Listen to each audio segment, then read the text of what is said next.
तेरी मुरली पे भला कौन नहीं नचदा।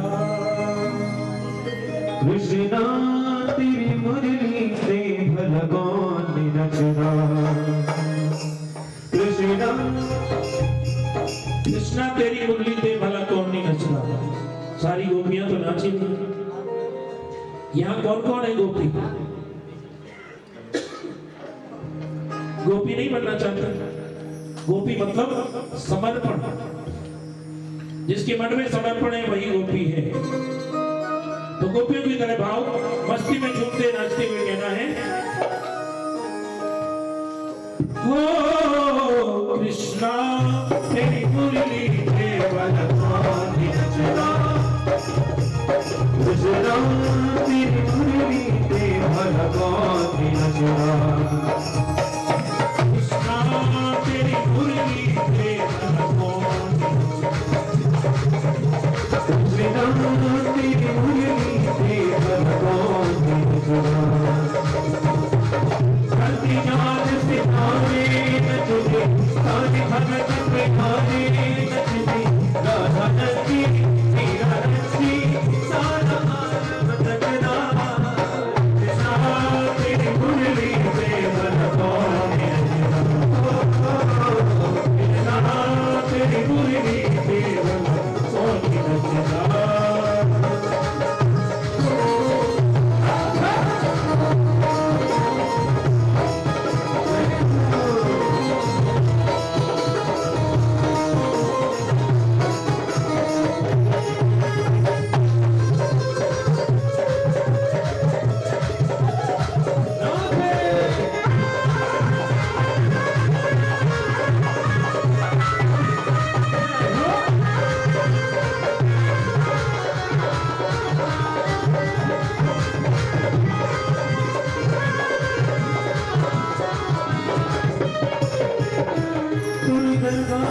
आई मुरली जल हो थानर लाई मुरली।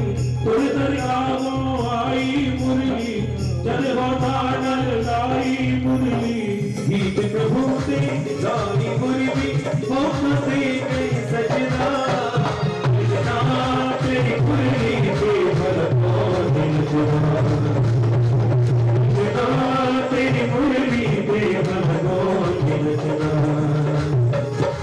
धरती चाँद सितारे नचदे, सारे भगत प्यारे नचदे। धरती चाँद सितारे नचदे, सारे भगत प्यारे नचदे। राधा नची मीरा नची सारा आलम नचदा। कृष्णा तेरी मुरली पे भला कौन नहीं नचदा। कृष्णा तेरी मुरली पे भला कौन नहीं नचदा।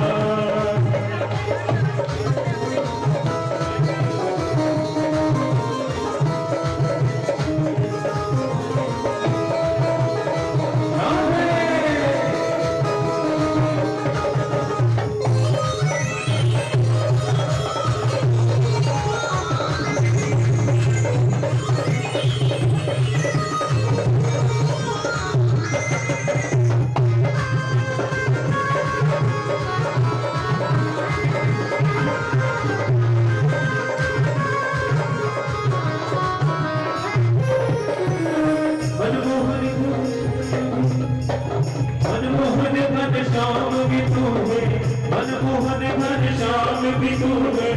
ईश्वर कृष्णा राम भी तू है, ईश्वर कृष्णा राम भी तू है। उस मालिक का नाम भी तू है, उस मालिक का नाम भी तू है।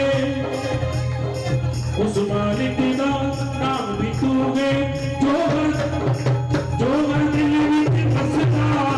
कृष्णा तेरी मुरली पे भला कौन नहीं नचदा। कृष्णा तेरी मुरली पे भला कौन नहीं नचदा। धरती चाँद सितारे नचते, सारे भगत प्यारे नचदे। धरती चाँद सितारे नचदे, सारे भगत प्यारे नचते। राधा नची मीरा नची सारा आलम नचदा। कृष्णा तेरी मुरली पे भला कौन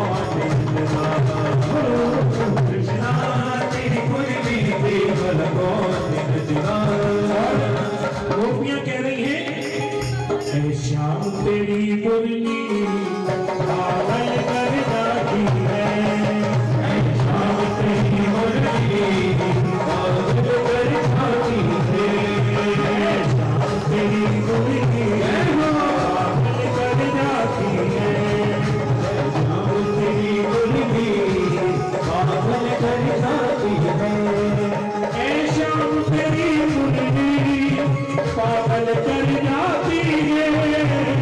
शाम तेरी मुरली पागल कर जाती है मुस्कान तेरी जय हो मुस्कान तेरी पागल कर जाती है शाम तेरी मुरली पागल कर जाती है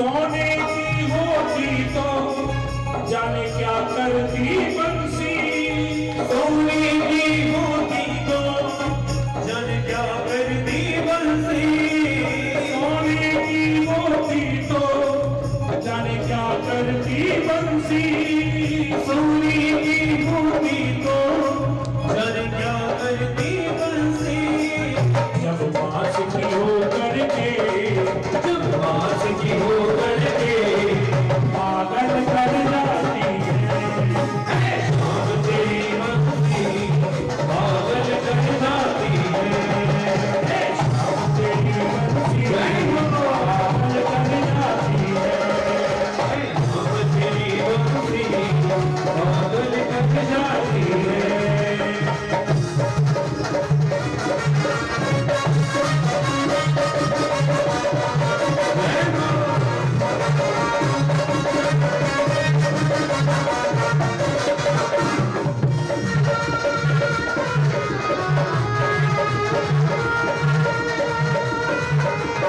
यदि गोरे होते तो जाने क्या करते वो यदि गोरे होते तो जाने क्या करते वो गोपियां कह रही है कि अभी आप सामने हो तो हम गोपियों का ये हाल है अगर गोरे होते तो ना जाने कितनों के गले कट जाते यदि गोरे होते तो जाने क्या करते वो यदि गोरी होती तो जाने क्या करते वो जब काले रंग पर जय हो काले रंग पर ही दुनिया पर जाती है शाम तेरी बस्ती पागल कर जाती है शाम तेरी बस्ती पागल कर जाती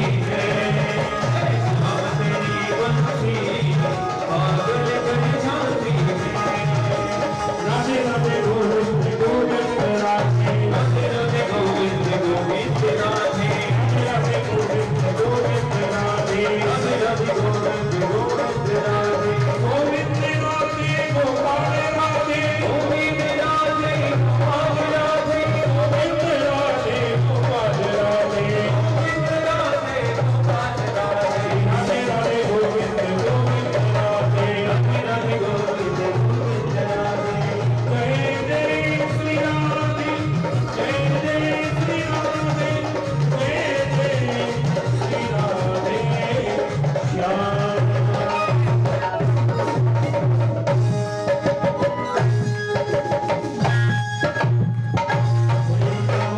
लाल की जय। जाओ अपने घर जाओ अपने पतियों की सेवा करो अपने घर परिवार को देखो पति की सेवा करना ही एक पत्नी का धर्म होता है। अब गोपियां बेचारी क्या कहें सब कुछ छोड़ करके जिस ईश्वर की शरण में आई है वही ऐसा कहने लगी। वास्तव में कन्हैया गोपियों की परीक्षा ले रहे हैं कि संसार के प्रति अभी भी इन गोपियों के मन में कामना है क्या, वासना है क्या? क्योंकि जब तक संसार के प्रति वासना मन में रहती है वो परमात्मा नहीं मिलता। इसलिए कन्हैया गोपियों की परीक्षा ले रहे हैं। पहले तो परमात्मा जीव को अपने पास बुलाता है और जब जीव परमात्मा के पास आता है तो भगवान उसकी परीक्षा लेते हैं।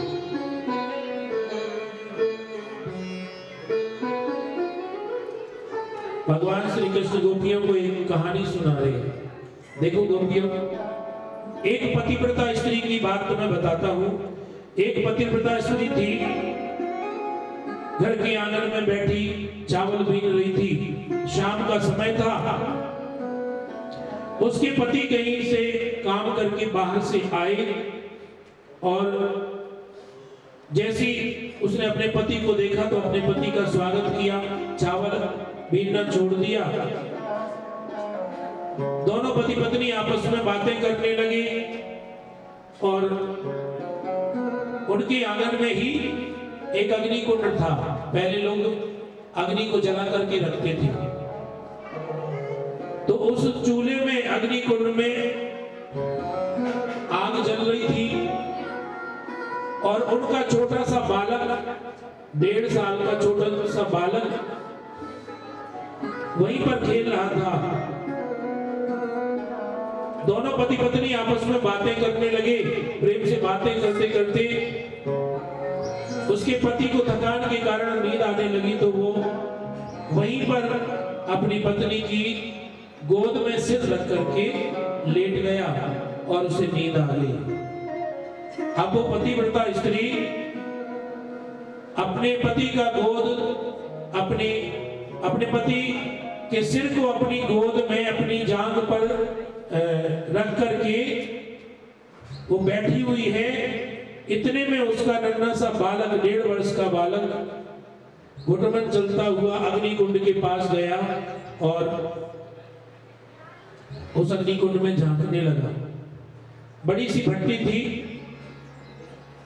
आग के गरम गरम अंगारे उसमें धधक रहे थे।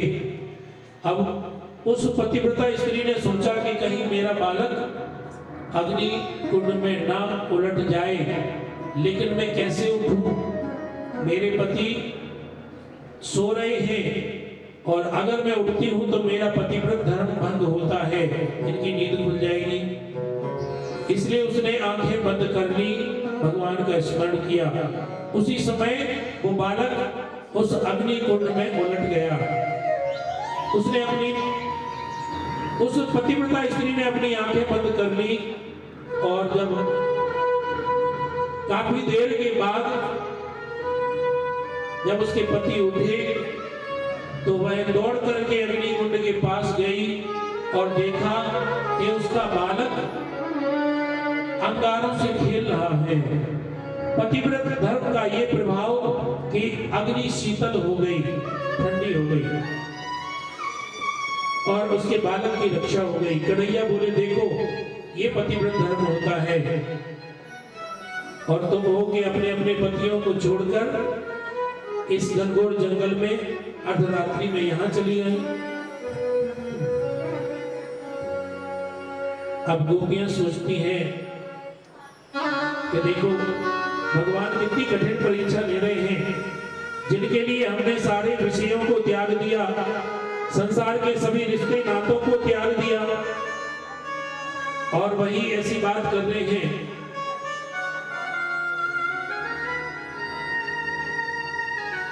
गोपियां बोली, कन्हैया शरीर का पति होता है, शरीर की पत्नी है, शरीर के सारे रिश्ते नाते हैं। आत्मा का पति तो भगवान के सिवाय और कोई नहीं होता। आत्मा का पति तो श्री कृष्ण के सिवाय और कोई भी नहीं है। इसलिए जब तक देह के प्रति अभिमान है देहाभिमान है, तब तक संसार का संबंध है। अगर देहाभिमान छूट जाए और ज्ञान के द्वारा ये विश्वास हो जाए कि मैं आत्मा हूं, तो संसार का कोई भी रिश्ता फिर बाधक नहीं होता। संसार के प्रति फिर कोई भी एहसास आभास नहीं होता, न दायित्व होता है। इसलिए हे भगवान, हमने तो आपके लिए ही सब कुछ छोड़ा है, और आप जो ये कथाएं सुना रहे हो, तो गोपियां बोली ऐसी कथाएं तो हम भी जानते हैं। एक गोपी कहती है कि भगवान, एक पतिव्रता नारी थी और पति की बड़ी सेवा करती थी, अपने पति को नहलाती धुलाती खिलाती खूब सेवा करती। एक बार उसके पति परदेश चले गए, धन कमाने के लिए परदेश चले गए, और उन्हें काफी समय हो गया। लेकिन जाने से पहले अपनी पत्नी से बोले कि देखो, मैं परदेश जा रहा हूं, धन कमाने के लिए परदेश जा रहा हूं, और तुम घर पर रहना, मेरा इंतजार करना।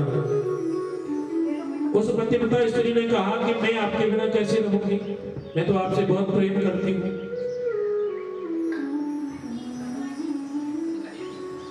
तो उसके पति ने कहा कि तुम ऐसा करो, मैं तुम्हारे लिए अपनी एक मूर्ति बनाकर देता हूँ।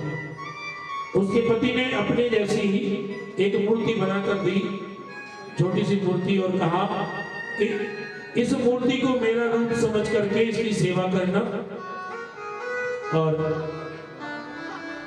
दिन व्यतीत करना। इसलिए जैसे ही उसके पति परदेश गए, उसने उसी दिन से अपने आप को घर में बंद कर लिया और अपने पति की मूर्ति की सेवा में लग गई, नहलाती धुलाती खिलाती और वही बातें करती।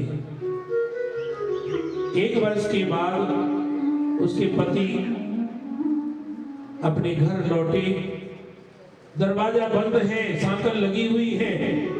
उसके पति आवाज लगा रहे हैं, देवी दरवाजा खोलो, और वो मूर्ति की सेवा करने में लगी है। तो गोपियों ने पूछा कि कन्हैया आप ही बताओ, उस गोपी को क्या करना चाहिए। कन्हैया ने कहा कि उस पतिव्रता स्त्री को उठ करके अपने पति का स्वागत करना चाहिए, द्वार खोलना चाहिए। जब असली का पति आ गया तो फिर नकली मूर्ति की सेवा का क्या लाभ। तो गोपियों ने कहा कि भगवान कन्हैया, आपने न्याय कर दिया, आपने जो कहा उसके बारे में जरा बताओ, ये सही तो है। ये जो हमारे पति है, सांसारिक पति, ये तो शरीर के पति हैं, आप तो आत्मा के पति हो। जब असली पति मिल गए तो नकली पतियों की क्या जरूरत है। इसलिए कन्हैया समझ गए कि गोपियों के मन में समर्पण है। ऐसे वर को क्यों वरे जो जन्मे और मर जाए, वर वरिए गोपाल जी जासो चुड़लो अमर हो जाए, मीराबाई कहती है। और कन्हैया ने देखा कि गोपियों के मन में बड़ा समर्पण है।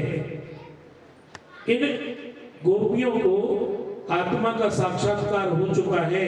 ये आत्मज्ञान ब्रह्म ज्ञान के मार्ग पर चल करके स्वयं ब्रह्म स्वरूप हो चुकी है। इसलिए उनके साथ रास क्रीड़ा करने के लिए तैयार हो गए। हजारों गोपियां हैं, इसलिए कन्हैया ने भी हजारों रूप बना लिए और रासलीला करने लगे। जी साथ में कि जरा चल के कि जरा चल के वृंदावन देखो,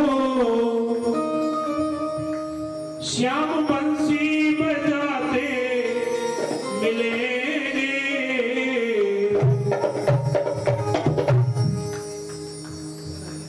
वो जरा चल के वृंदावन देखो, जरा चल के वृंदावन देखो, श्याम बंसी बजाते मिलेंगे, श्याम बंसी बजाते मिलेंगे। जरा चल के वृंदावन देखो, श्याम बंसी बजाते मिलेंगे।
वहाँ बाके बिहारी की झांकी, तेरी चितवन अनोखी है बाकी, तेरी चितवन अनोखी है बाकी, तेरी चितवन अनोखी है बाकी। वहाँ बाके बिहारी की झांकी, तेरी चितवन अनोखी है बाकी, तेरी चितवन अनोखी है बाकी, तेरी चितवन अनोखी है बाकी। कभी पहने वो पीला पीतांबर, कभी पहने वो पीला पीतांबर, कभी माखन चुराते मिलेंगे। जरा चल के वृंदावन देखो, श्याम बंसी बजाते मिलेंगे। जरा चल के वृंदावन देखो।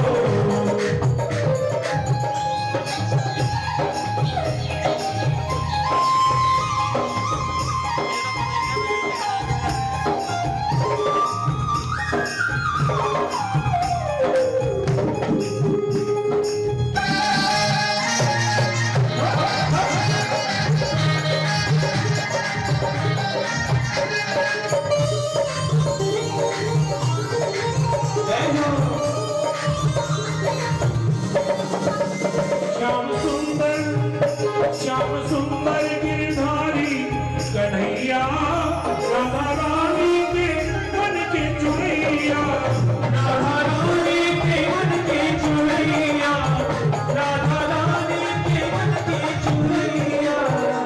वहाँ नटते जो राधे राधे, वहाँ नटते जो राधे राधे, तालियों में जाके सभी कहेंगे राधे राधे, श्याम मिला दे, राधे राधे श्याम मिला दे, राधे राधे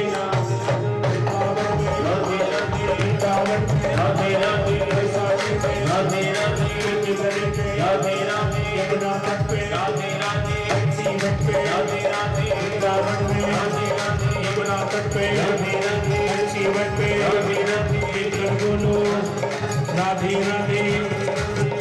वहाँ रटते जो राधे राधे, वहाँ रटते जो राधे राधे, श्याम धुन को मनाते मिलेंगे। जरा चल के वृंदावन देखो, बंसी बजाते मिलेंगे। और गोकुल में देखो, अरे गोकुल में देखो, वृंदावन में देखो, गोकुल में देखो, वृंदावन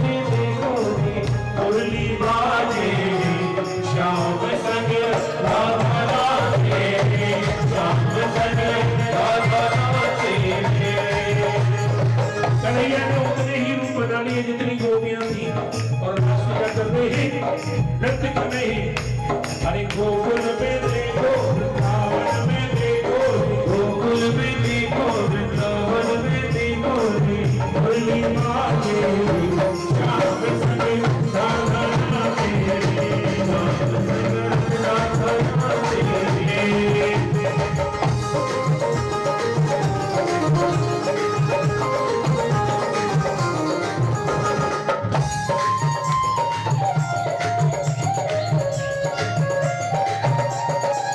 जय हो।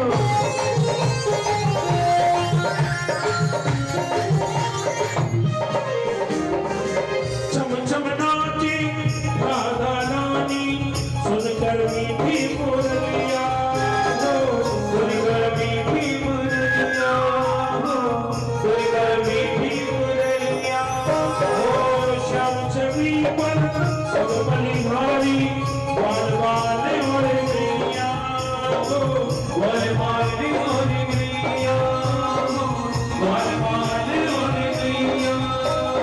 रास बिहारी सत राधा सुकुमारी तक, रस बिहारी सख राधा सुकुमारी सख, में विराजे श्याम संगे राधा नाचे, श्याम संग राधा नाचे।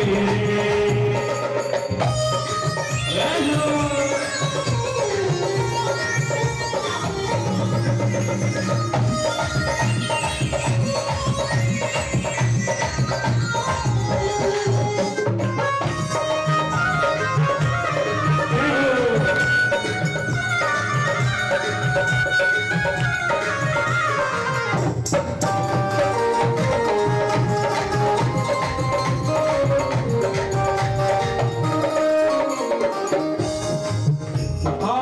जमुना तट पर बंसी बट पर कान्हा रास रचाए हो, कान्हा रास रचाए हो, कान्हा रास रचाए हो गोपी बनकर शंकर आए, गोपेश्वर कहलाए हो, गोपेश्वर कहलाए हो, गोपेश्वर कहलाए।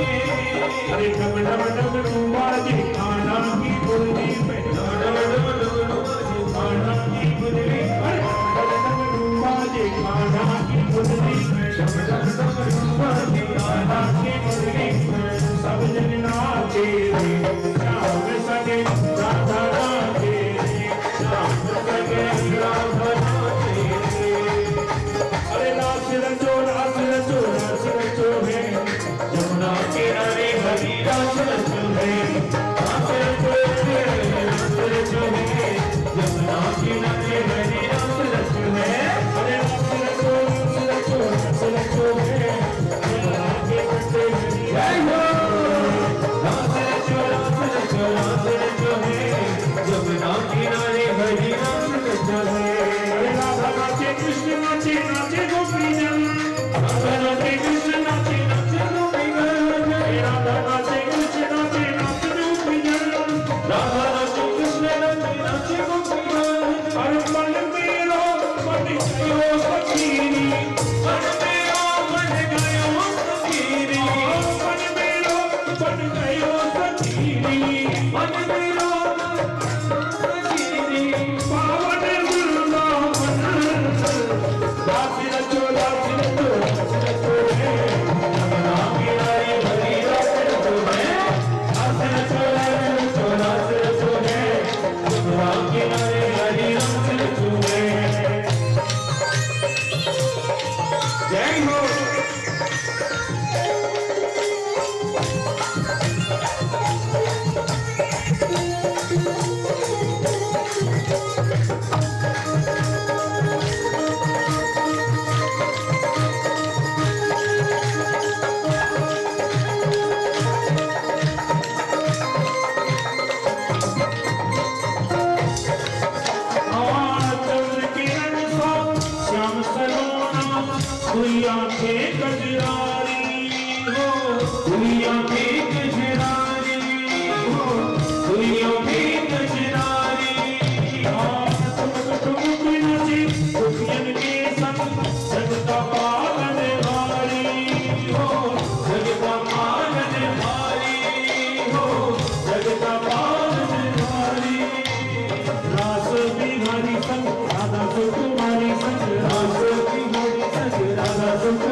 रास बिहारी गोपियां कृष्ण का ही रूप बन गई। यमुना भक्ति है और गोपियां जीव है, श्री कृष्ण ब्रह्म है। जब जीवन में भक्ति आती है तो ब्रह्म से मिलन होता है और कन्हैया गोपियों को भी कुछ समझाना चाहते हैं, इसलिए रासलीला करते करते जब गोपियों को यह अभिमान हो गया, उनके मन में जरा भी अभिमान आया कि हम सुंदर हैं, इसलिए कृष्ण हमारे संग रासलीला कर रहे हैं। इसलिए जो अनेकों रूप बनाए थे भगवान श्री कृष्ण ने, उन रूपों को गायब कर दिया। गोपियों के बीच से कृष्ण अंतर ध्यान हो गए, केवल राधा रानी को दिखाई दे रहे हैं, एक रूप रह गया। गोपियों को कृष्ण कहीं दिखाई नहीं दे रहे हैं, तो गोपियां विरह से व्याकुल हो गई, कृष्ण को ढूंढने लगी। और राधा रानी को ऐसा लगा कि ये मुझसे ही अधिक प्रेम करते हैं, इसलिए उनके मन में भी अभिमान हो गया। तो भगवान राधा रानी का भी सर छोड़कर अंतर ध्यान हो गए। अब सारी गोपियां विरह से व्याकुल हो गई, कृष्ण को ढूंढने लगी। ढूंढते ढूंढते यमुना किनारे आई राधा रानी और सभी गोपियां कृष्ण मिलन की आस लिए एक गोपी गीत गाती है। बड़ा सुंदर गोपी गीत है, जिसके कुछ श्लोक मैं आपको सुनाऊंगा। इस गोपी गीत में 19 श्लोक हैं, जिनके द्वारा गोपियों ने भगवान से प्रार्थना की है।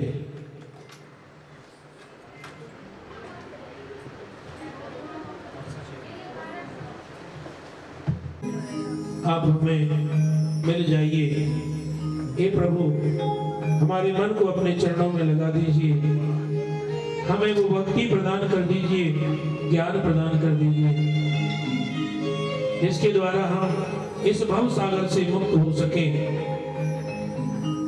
जयति तेधिकम जन्मना वृजः श्रेयत इंदिरा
सुरत ना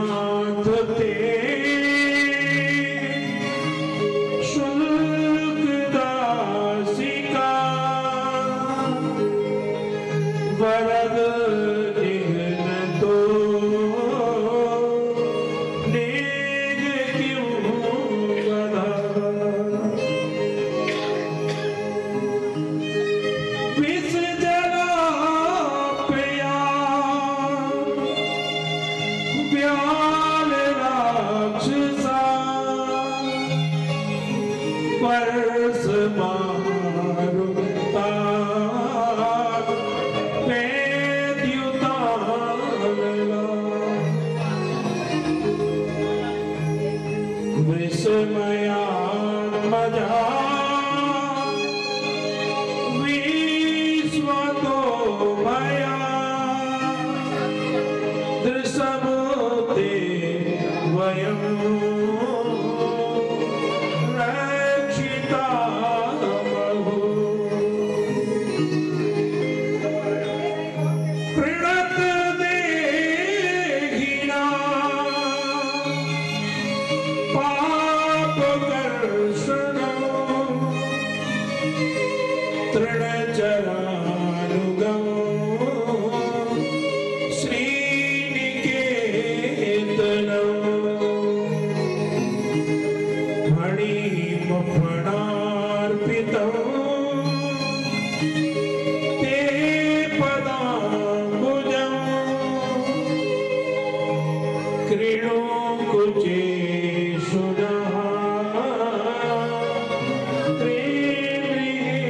त्रिगृहेच्छयम् तव कथामृत तप्तजीवनं कविभिरीडितं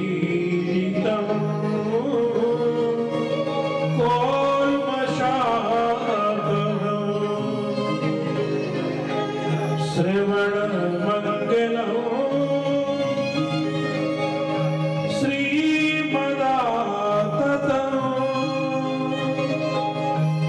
भुवि गणन्ति ते पूरिदा जना। गोपियों ने भावपूर्वक गोविंद से प्रार्थना की, हे प्रभु, हमें विरह की अग्नि में जलाना था तो हमें क्यों बचाया? हमें दावाग्नि से क्यों बचाया? कालिया नाग से हमारी रक्षा क्यों की? अगर ऐसे ही विरह की अग्नि में जलाना था तो हमारी रक्षा क्यों की? हे गोपाल, हम सब कुछ छोड़कर आपकी शरण में आए हैं। हम तो अपनी सभी इंद्रियों को और मन को आपके चरणों में लगाना चाहती हैं। आपकी कथामृत का पान करना चाहती हैं, क्योंकि आपकी कथा अमृत तो प्रदान करती है। इसलिए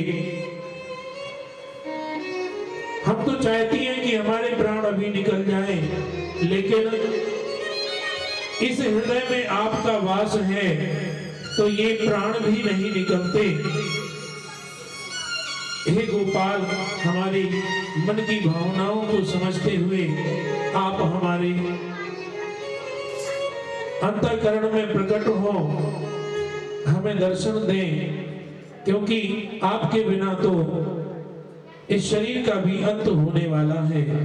भगवान ने देखा जब गोपियों के मन में बड़े सुंदर भाव हैं तो उनके मध्य में प्रकट हो गए। बोलो वृंदावन बिहारी लाल की जय। और सुखदेव जी महाराज कहते हैं कि परीक्षित, भगवान श्री कृष्ण ने गोपियों को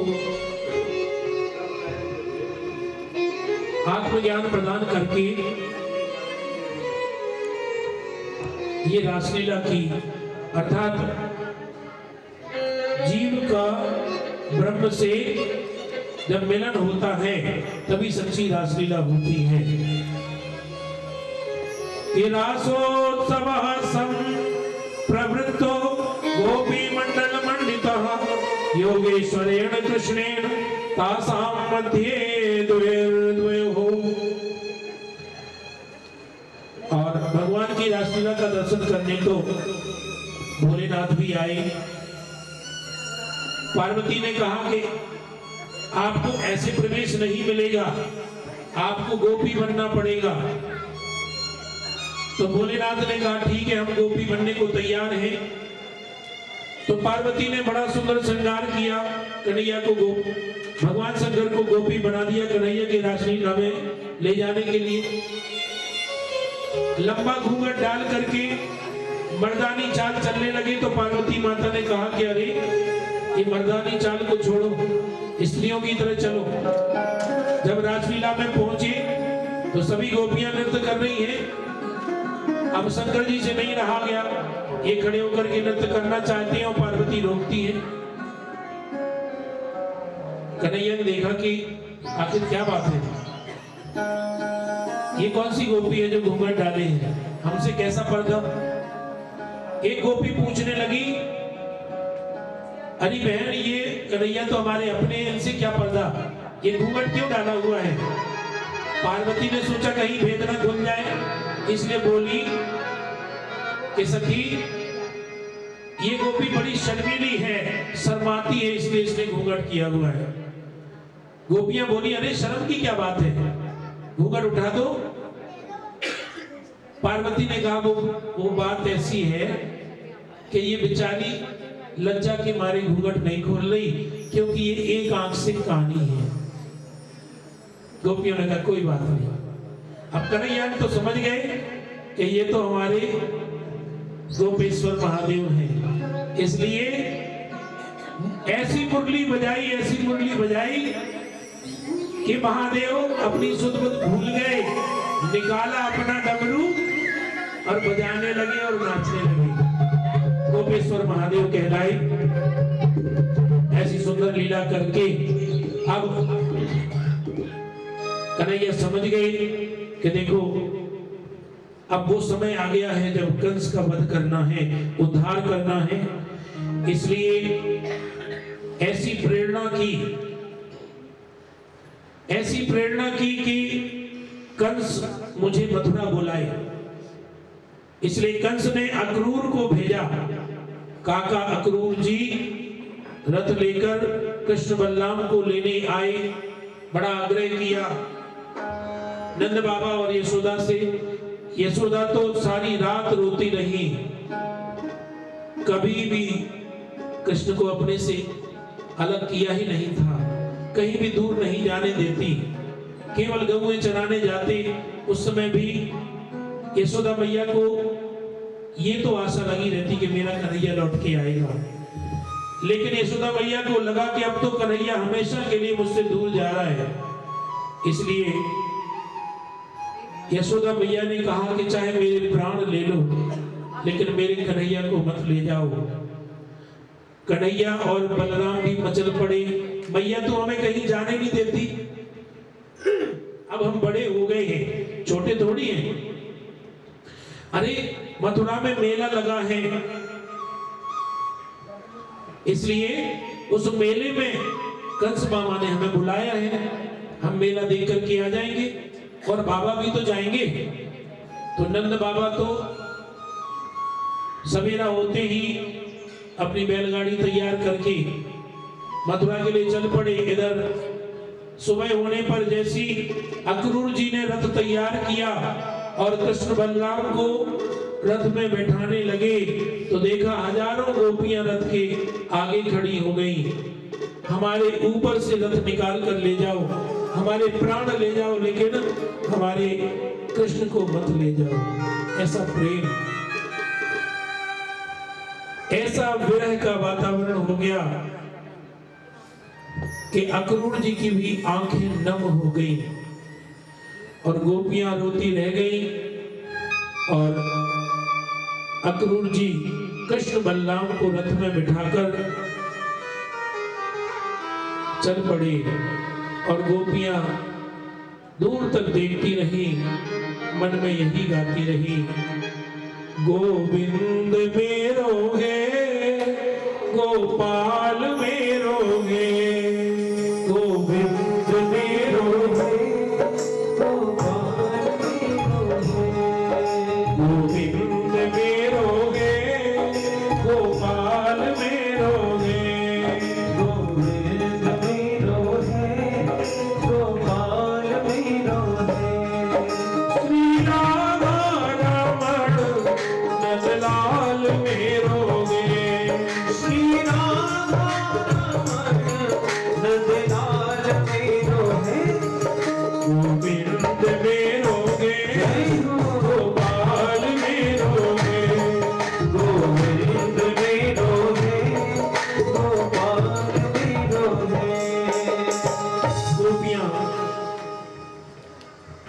कन्हैया को याद करती रही और कन्हैया मथुरा में पहुंचे और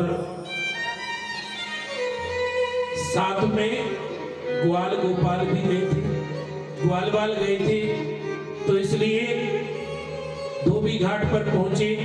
कंस के धोबी को बड़ा अभिमान था अपने महाराज पर, इसलिए जब ग्वाल वालों से उल्टा बोलने लगा तो कन्हैया ने ऐसा थप्पड़ मारा धोबी को कि उसका सिर धड़ से अलग हो गया। और कन्हैया ने कहा कि सखाओ, अब जो वस्त्र तुम्हें पहनने हो वो पहन लो। अब सखाओं ने अपनी अपनी पसंद के वस्त्र पहने। राजसी वस्त्र थे, लंबे लंबे वस्त्र, उनमें उलझ उलझ के गिरने लगे। तो सखाओं ने कहा, ग्वाल वालों ने, कन्हैया हम तो वैसे फटे पुराने वस्त्रों में ही ठीक थे। तो कन्हैया एक दर्जी के पास ले गए और उनकी नाप के वो वस्त्र बनवाए। सुदामा नाम के माली ने माला पहनाई और एक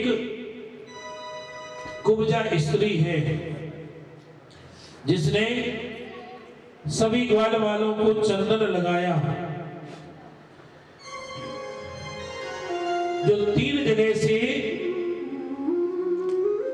उसका शरीर टेढ़ा है, शरणधरी नाम है, लेकिन सब उसे कुब्जा कहते हैं। वो कंस महाराज को चंदन का लेप लगाती है। मार्ग में चली जा रही थी तो कन्हैया ने आवाज दी, ए सुंदरी, जरा मेरी आवाज सुनो, मेरी बात सुनो,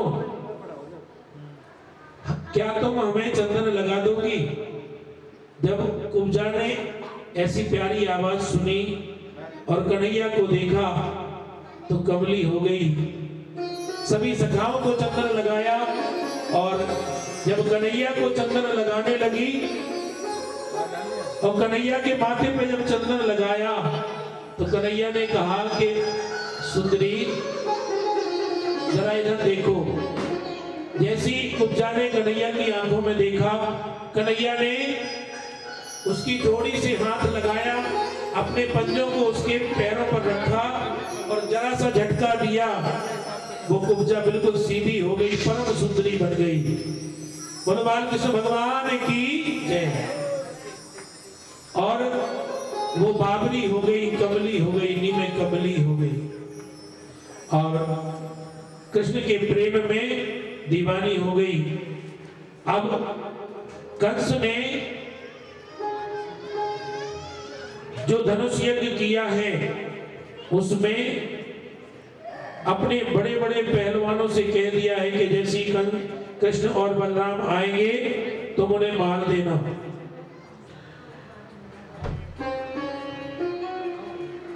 राजमार्ग में चले जा रहे हैं और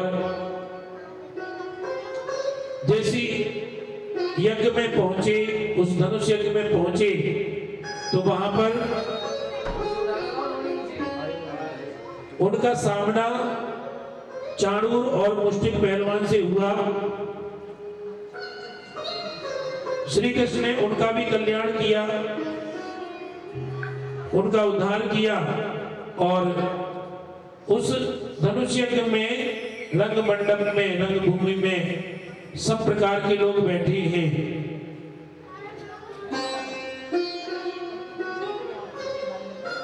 उसमें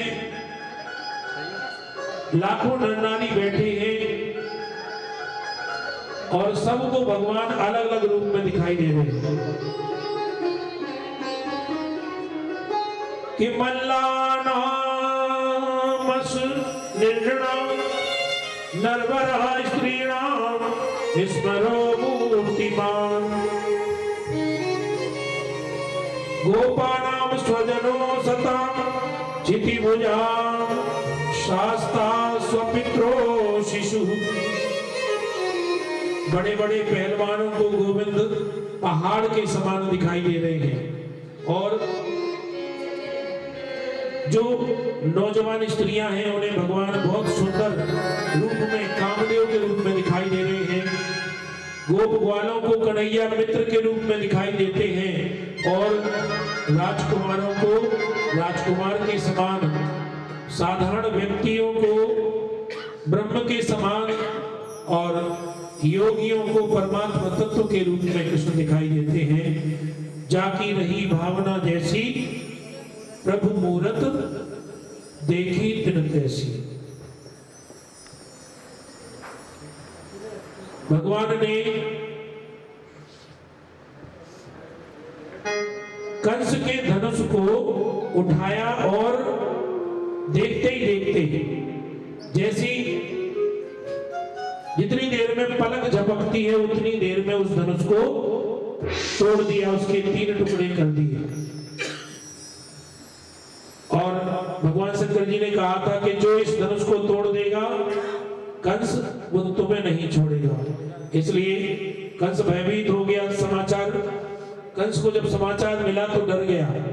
कुबलिया पीड़ नाम के हाथी को कन्हैया ने मार दिया और जब चाणूर और मुष्टक मल्ल युद्ध करने लगे तो कन्हैया ने उनका भी उद्धार कर दिया। और अब छलांग लगा करके कन्हैया कंस के सिंहासन के पास पहुंचे और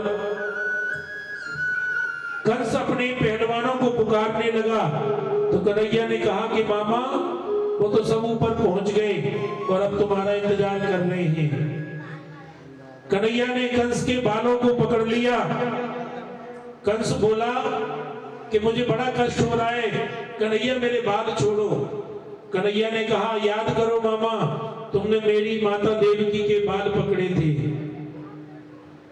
जाके पैर न फटी बिमाई, वो क्या जाने पीर पर आई। कन्हैया ने कहा कि तुम मुझे देखो, मैं भगवान हूं। भगवान राम ने कभी नहीं कहा कि मैं भगवान हूं और भगवान श्री कृष्ण ने कभी छुपाया नहीं।